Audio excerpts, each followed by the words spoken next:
Salut les amis, salut tout le monde et bienvenue une fois de plus sur votre chaîne d'information préférée, Club Info.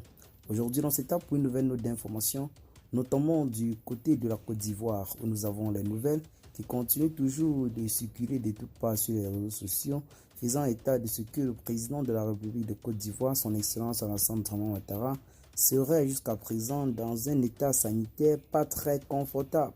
Ces révélations nous viennent pour la plupart de l'investigateur en ligne Chris Yapi, qui ne cesse de nous faire part de cela depuis quelque temps sur les réseaux sociaux. Il affirme tout récemment que, je cite, « Chris Yapi se demande pourquoi les dirigeants africains ont honte de reconnaître leurs conditions humaines. Pourquoi se bercent-ils à l'illusion d'être éternels sur terre? Pourquoi cachent-ils ce qui fait d'eux des êtres humains? La fragilité, les erreurs, la maladie sont des choses qui sont inhérentes à notre espèce humaine. Autant nous naissons, autant nous vivons, autant nous mourons tous les jours ou l'autre, mais que non. Alassane Ouattara veut se présenter comme un dieu vivant et entend imposer au peuple ivoirien le mythe selon lequel il est un être d'acier invincible qui ne tombe jamais malade. L'homme veut passer pour un Robocoq. Or, le tout Paris sait que le despote ivoirien est à l'agonie. Plus il cherche à cacher sa maladie, plus la rumeur s'amplifie. Après des malaises vagos importants, il doit se rendre impérativement au plus tard le 20 novembre pour des soins du côté du Paris comme a indiqué son agenda. En effet, Alassane Ouattara tombe de plus en plus fréquemment dans les pommes. Son corps serait recouvert de constitutions et de traces chromatiques tangibles.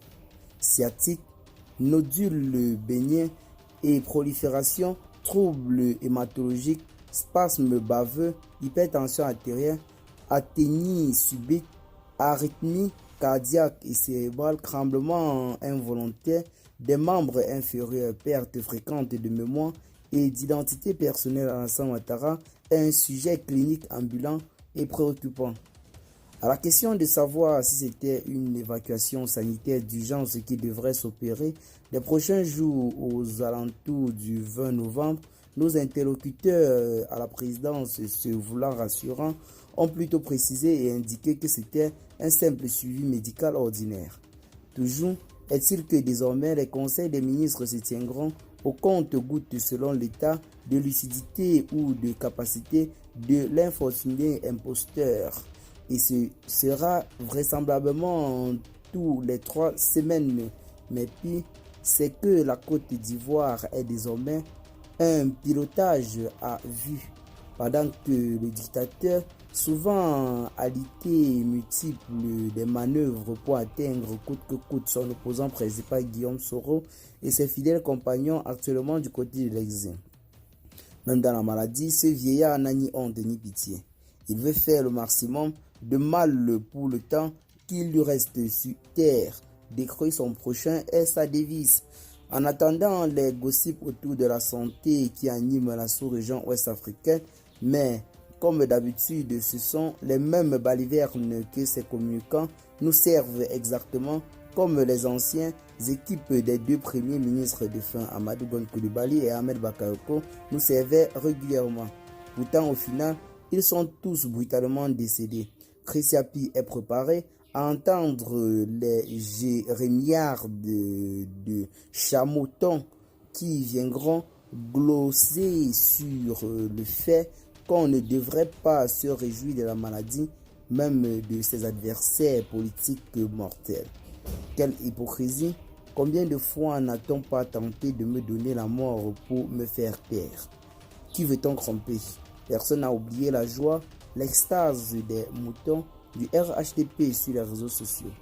Quand Ouattara est mort à la suite d'un empoisonnement aux États-Unis, qui ignore les auteurs de ces meurtres de la République. Ils ont été perpétrés par les sbires d'Alassane Ouattara et de son Ahmed Bakayoko, le général Bakary Diarasuba et Ténébiama Ouattara dit la fiole. D'ailleurs, le dernier nommé finira par fioler le volubile Ahmed Bakayoko qui avait eu le malheur de se croire destiné au fauteuil présidentiel. Sa mort d'un cancer fulgurant dû à la folie est si évidente que Nestor, son majordome qui goûtait ses repas avant lui et qui, heureusement, n'en avait guère ingurgité une quantité suffisante, en a échappé et sera un témoin capital. Si d'ici il n'est point assassiné, ces morts brutaux ont forcé et doivent tourmenter les nuits de notre super menteur.